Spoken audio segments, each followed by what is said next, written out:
शादी में आई चुड़ैल। पन्नपुर नाम के एक गांव में शादी चल रही होती है। वाह, मजा आ गया फूफा जी। शादी में क्या खाना बना है, बाराती तो उंगलियां चाटते रह जाएंगे। हाँ, तुमने सही कहा, पनीर की सब्जी का तो कोई जवाब ही नहीं। दूसरी तरफ पंडित जी फेरों की तैयारी कर रहे होते हैं कि तभी वहाँ एक चुड़ैल आ जाती है। अरे मर गया रे, ये चुड़ैल यहाँ क्या कर रही है? अरे दिवाकर जी, ये आपकी कौन सी रिश्तेदार है? अरे मुझे क्या पता, क्यों भाग्यवान, कहीं ये तुम्हारे मायके से तो नहीं आई है?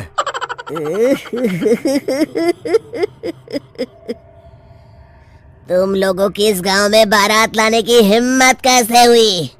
मेरे रहते इस गांव में किसी की शादी नहीं हो सकती। अब तुम लोग देखो मैं क्या करती हूँ। अरे मर गया रे, मैंने सुना है ये जबान की पक्की है। भागो रे भागो, वरना ये चुड़ैल किसी को नहीं छोड़ेगी। हाँ, तुम सही कहते हो मोहन भाई, यहाँ से भाग लेने में ही हम सबकी भलाई है। देखते ही देखते शादी के मंडप में भगदड़ मच जाती है और चुड़ैल सब कुछ उजाड़ कर रख देती है। फिर एक दिन मोहन की शादी तय हो जाती है। अरे भाई, अगले हफ्ते मेरी शादी तय हो गई है, लेकिन इस चुड़ैल की दहशत के मारे तो मेरे हाथ पैर कांप रहे हैं। अरे मोहन, तुम्हारा दिमाग तो खराब नहीं हो गया? तुम अपने साथ साथ हम सब गांव वालों को भी बलि का बकरा बनाना चाहते हो? उस चुड़ैल के रहते तुमने अपनी शादी के बारे में सोच भी कैसे लिया? देखो गोपाल, डर तो मुझे भी लग रहा है, लेकिन उस चुड़ैल के डर से मैं जिंदगी भर कुंवारा तो नहीं रह सकता। तभी वहाँ मोहन के होने वाले ससुर आ जाते हैं। अरे ससुर जी, आप? देखो, अब तक मैं तुम्हारा ससुर बना नहीं हूँ और शायद बनूंगा भी नहीं।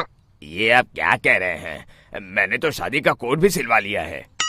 मैं अपनी बेटी की शादी किसी अच्छे गांव में कराना चाहता हूँ। तुम्हारा गांव तो भूतिया गांव है। मैं तो क्या, अब तो कोई भी अपनी लड़की इस गांव वालों को नहीं देगा।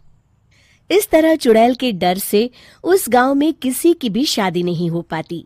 फिर एक दिन गांव के जमींदार अपनी बेटी की शादी करने का विचार करते हैं, लेकिन चुड़ैल के डर से उनकी भी हिम्मत जवाब दे देती है। अगर मेरी बेटी की शादी तय समय से नहीं हुई तो मेरी नाक कट जाएगी। मुझे कुछ करना ही होगा। एक सलाहकार के कहने पर जमींदार काशी से एक बहुत ही नामी तांत्रिक को अपने घर बुलवाते हैं, जो भूत चुड़ैल को पकड़ने में माहिर माना जाता था। जमींदार साहब, आप चिंता मत करिए। इस गांव की सीमा में प्रवेश करते ही मुझे उस चुड़ैल के बारे में सब पता चल गया था। आप उसे जल्दी से जल्दी कैद कर लीजिए ताकि मैं अपनी बेटी की शादी कर सकूं। जब वो चुड़ैल एक इंसान थी, तब ठीक उसकी शादी करने वाले दिन ही उसकी और उसके होने वाले पति की एक दुर्घटना में मौत हो गई थी। उसका होने वाला पति आज भी भूत बनकर जंगल में भटकता है।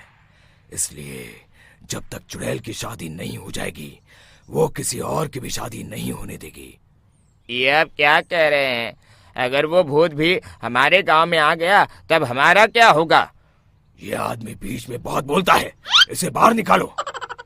उसके बाद तांत्रिक बताते हैं कि अगर उस भूत के साथ चुड़ैल की शादी करा दी जाए तो वो चुड़ैल हमेशा हमेशा के लिए उस गांव को छोड़कर चली जाएगी।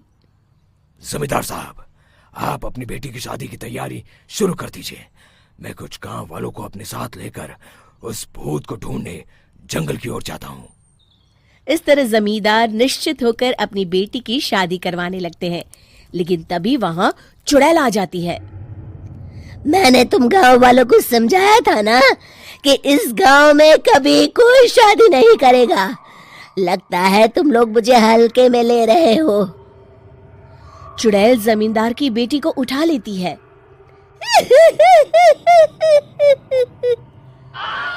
अब देखती हूँ बिना दुल्हन के तुम लोग शादी कैसे करोगे। मैं इसे अपने साथ ले जा रही हूँ। छोड़ मुझे, पिताजी, मुझे बचाइए। अरे कोई मेरी बेटी को बचाओ। तभी तांत्रिक उस भूत को लेकर वहां पहुंचता है। अरे भाग्यवान, रुको, इन मासूमों को परेशान मत करो, मैं आ गया हूँ, अब तुम मेरे साथ चलो। चुड़ैल बहुत खुश हो जाती है। आप आ गए, चलिए अब हम मंदिर में चलकर शादी कर लेते हैं। अरे अरे अरे अरे, ये क्या कह रही हो? मंदिर में जाके दोबारा मरना है क्या? चलो, आज से हम जंगल में रहेंगे। चुड़ैल चली गई, अब मेरी शादी हो जाएगी।